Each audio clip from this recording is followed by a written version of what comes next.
Hey, Salvador Briggman here. Welcome back to the Crowdfunding Demystified YouTube channel. On the channel, we talk about crowdfunding. We talk about with really passionate creators. I try to do a podcast. I also put out videos just like this where I share with you resources and key tools. So today we're actually talking about some of the alternatives out there to Indiegogo. So Indiegogo, obviously, incredible global international crowdfunding website where hardware, gadget, gizmos, all different types of projects can get funding, but maybe it's not for you. Maybe you were looking for something a little bit different, and that's kind of what I want to talk about today. What are some of the other platforms and websites and resources out there that you can take advantage of? And it's coming up right after this.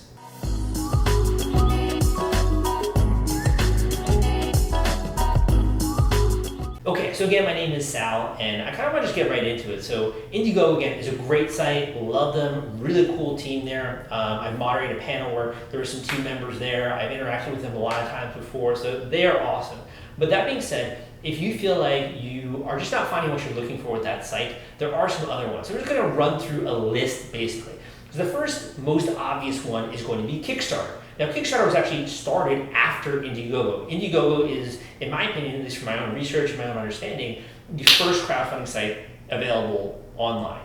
There are different forms of crowdfunding that happened before Indiegogo, but really it's the first one, we'll just say, that got public awareness, right?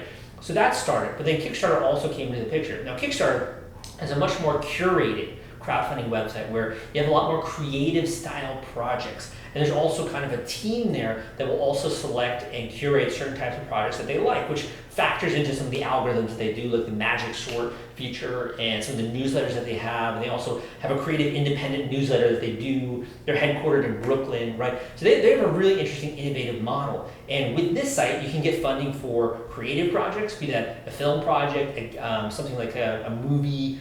It could be a theater campaign, it could be a book that you're coming out with, it could be a comic book, it could be a tabletop game. You also have technology, gadgets, gizmos, innovative products that are coming out. As long as it fits into a category, you can launch it on Kickstarter. And the main biggest difference between Kickstarter and Indiegogo is, number one, you have to have what's called all or nothing funding. So you have to hit or exceed your funding goal in order to be successful with a crowdfunding campaign. By success, we mean being able to take those funds out of Kickstarter and be able to use that to actually create your project or to fulfill those rewards which you have. The other big thing there is thinking a little bit about marketing. So there are different sort of marketing mechanisms built in that are different from Kickstarter to Indiegogo, which I have a whole video comparing the two. But Kickstarter is the second site that I want, or the first site that I mentioned aside from Indiegogo in this list. Great for creative projects, great for one-off campaigns. Awesome if you're trying to do a mega raise, like 6 figures or something big like that. And it's really what I call rewards-based crowdfunding. I cover this in my book, The Kickstarter Launch Formula. It's a really great form of crowdfunding. The second site, which is kind of an alternative to Indiegogo, and also if you're not aware of the history of Indiegogo, they actually launched a site that competed with this site in the early days, which is called Generosity. So Generosity was this charity-based crowdfunding site that Indiegogo had launched, but they ended up kind of phasing out. But this site that I'm about to mention is the direct competitor, also an alternative, you would say, to Indiegogo, and that site is Gofundme. So Gofundme kind of took off around the same time that Kickstarter took off. I wrote a book on this subject as well called Crowdfunding Personal Expenses, available on Amazon. I've also put together some courses on how to raise money when it comes to charitable and nonprofit style projects. That being said, Gofundme is great if you're trying to raise money for personal expenses, medical bills, travel costs, education-related costs, some kind of a charitable endeavor. A nonprofit can raise money with Gofundme. If you're trying to raise money to refurbish something like a public works, or to make school supplies or something like that, you're trying to raise money for us to do something good. It usually doesn't work as well when you're trying to raise money for a business or something like that, and that's usually just because a business is designed to make money, right? So usually when you're raising money for that, you're either helping in terms of giving away the service or the product in the way you would with a Kickstarter and Indiegogo, or you're doing like investment-based crowdfunding, which I can get into later. But GoFundMe is the next person or the next platform on the list that I wanted to mention in today's video. The third alternative is actually another type of crowdfunding, right? So crowdfunding is this big word, right? And crowdfunding, a lot of the time, we think of like GoFundMe, Kickstarter, Indiegogo, but there's also another type of crowdfunding which is called subscription-based crowdfunding. So Kickstarter and Indiegogo is rewards-based crowdfunding. GoFundMe is what's charity crowdfunding, or you can think of it as nonprofit crowdfunding, right? Patreon is actually called subscription-based crowdfunding. And here's where that difference kind of comes in. So subscription-based meaning that people that are supporting you, or that are your patrons, or that are a part of your backer community, however you want to phrase it, are supporting you on a regular basis. Okay, so the Kickstarter campaign, you do one project. GoFundMe, one fundraiser. Patreon, people are supporting you on a recurring basis. So this could be $25 a month. It could be $5 per creation if you're doing something like a podcast or YouTube video or whatever. Or, you know, it could be even more like a $10 per month kind of thing, and then you have different tiers. Like for $25 a month, you get elite level access to this person. If you're like a entertainer, or really, you know, personality on YouTube, maybe you can do something even higher end, right?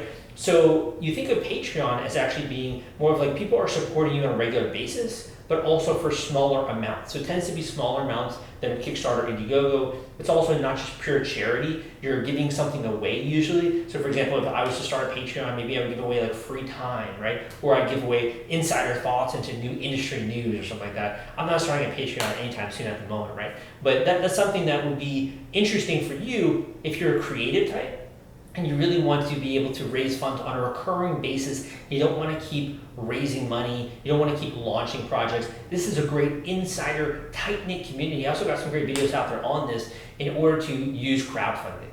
Want to take all the stress out of fulfilling your Kickstarter rewards? Fulfillment is the turnkey solution that puts product delivery on autopilot. The Top Campaigns uses trusted high-tech provider to store, package, and ship their products. Focus on growing your business. Leave shipping to the experts. Don't wait. Get a custom quote from Fulfillment today. Link in the description. So let's talk about the fourth option. And I'll be honest with you, I would probably not have included this in my list a couple of years ago. But to me, like this is like rocket ship, right? This site I'm about to mention is growing phenomenally. And the reason why I'm mentioning is that we're trying to hit a lot of different boxes. So we talk about like creative projects, right? With Kickstarter, we talk about charitable projects. We talk about a creator that's producing something and you're looking for ongoing membership access or to that site, or for, as a creator, to make money that way. This next style is what you want to think of as like, I have a startup company, or I'm really trying to actually build a real company. What do I mean by like a real company, right? By a real company, I'm saying like a company that's going to be listed on the NASDAQ someday, or going to go for IPO, or you're going to sell it someday, or you're really trying to build a big team, have tons of people that are working at this company, and really grow this into a big thing, and you're looking for investors, okay? So Kickstarter is amazing for getting backers, for getting e-commerce buyers, for getting people that support your work. If you're really trying to get investors, this is the site that you should check out. So that site is called WeFunder, okay? WeFunder. So WeFunder, and there are also some other alternatives out there like Start Engine, Republic.co, Seed Invest. There's some great ones out there, but I'm just gonna mention WeFunder as the next alternative. These guys will allow you to do what's called a regulation crowdfunding campaign. Now, let's not get too much into the whole nitty-gritty with all this vocabulary, but basically what it means is you can do a crowdfunding campaign, and rather than people just buying your product or giving you money as they would a generous charitable contribution, they are actually gaining a small share in your company. So you are actually allowing people to invest in your company, and you can use those funds the ways that you designate. So the big thing here is that it's very different from Kickstarter and Indiegogo because you're not giving away shares of your company.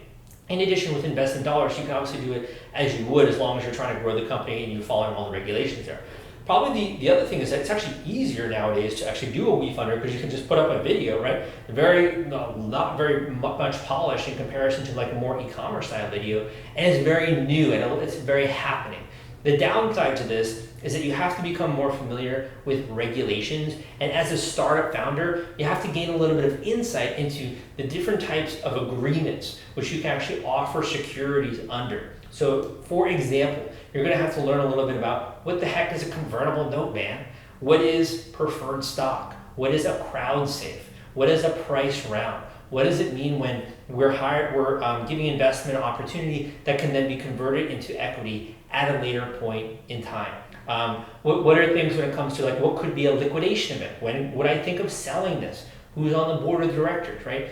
Those kinds of questions, which maybe aren't as fun, honestly, to think about, that's really what you need to begin to think about when it comes to a WeFunder campaign. But it's completely doable. I've worked with people, I've coached people when it comes to WeFunder, I've also helped launch WeFunder campaigns. So this is something that's happening right now, and it would be a good fit for you if you're looking in what's called investment crowdfunding or equity crowdfunding and going down that route.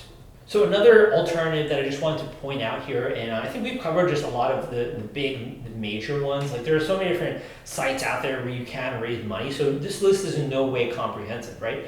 But the kind of final thing that I want to point out is that it really comes down to the vertical that you're trying to raise money. So for example, there are some micro crowdfunding sites out there that are just around film, like I'm thinking like Seed and Spark, right? And there are some ones that are based on location, like Possible being in Australia, right? And then you have other ones like you have a Canadian-based crowdfunding site. You have crowdfunding sites in China, right? So it really comes down to what you're trying to raise money for. There are also real estate crowdfunding sites, which is I didn't even touch, right? And I've even written a book on real estate crowdfunding. So thinking about things like CrowdStreet and Fundrise and all these other guys, right? So you really want to think about what's your reason for raising money and what is the obligation that you want to have. And let's just say that you're not in the United States and you're in a different country around the world. You might also consider looking at a crowdfunding site in your own location. So for example, I helped an individual raise, I think it was around $30,000 for an HR learning game, which is like a card game where you can learn about team building. And they raised that on a Canadian-based crowdfunding site. And that was phenomenal. Like that was so cool. So it's not like you're just locked into the big guys necessarily. There are some benefits with probably going with an American market. But if you are based outside of the United States, you can always learn about some of the other niche crowdfunding sites out there. Or, and this is actually very common, if you have success, let's just say in America, and you do like a Kickstarter or Indiegogo, then another platform might get interested. You might decide to run another campaign in a foreign language, doing a crowdfunding campaign that way because you've already validated the idea, if that makes sense to you. So these are just a couple of alternatives. If I didn't cover one, you can always list it in the comments down below. My idea here is just to get you thinking. And if you want to learn more, you can always book a coaching call with me. I have some great resources out there. So you can always book a one-on-one coaching call with me. You can go and check that out as a link in the description. And finally, go and check out some of the other videos I got out there. If you just want to learn more about raising money for cool new projects, if this is something you just want to do and kind of bridge that gap. Like I have this obstacle, I have this major problem where like I have a great idea, but I don't know how to surpass that, I don't know how to get over that major obstacle. This channel is designed to help you, and I really put it out there because I think you need more content like this. So if this is something that you resonate and you like my teaching style, my sort of no-nonsense way, go and subscribe to this channel, give me a thumbs up on this video, and hopefully you like some more content. Again, my name is Salvador Briggman, and I will see you next time.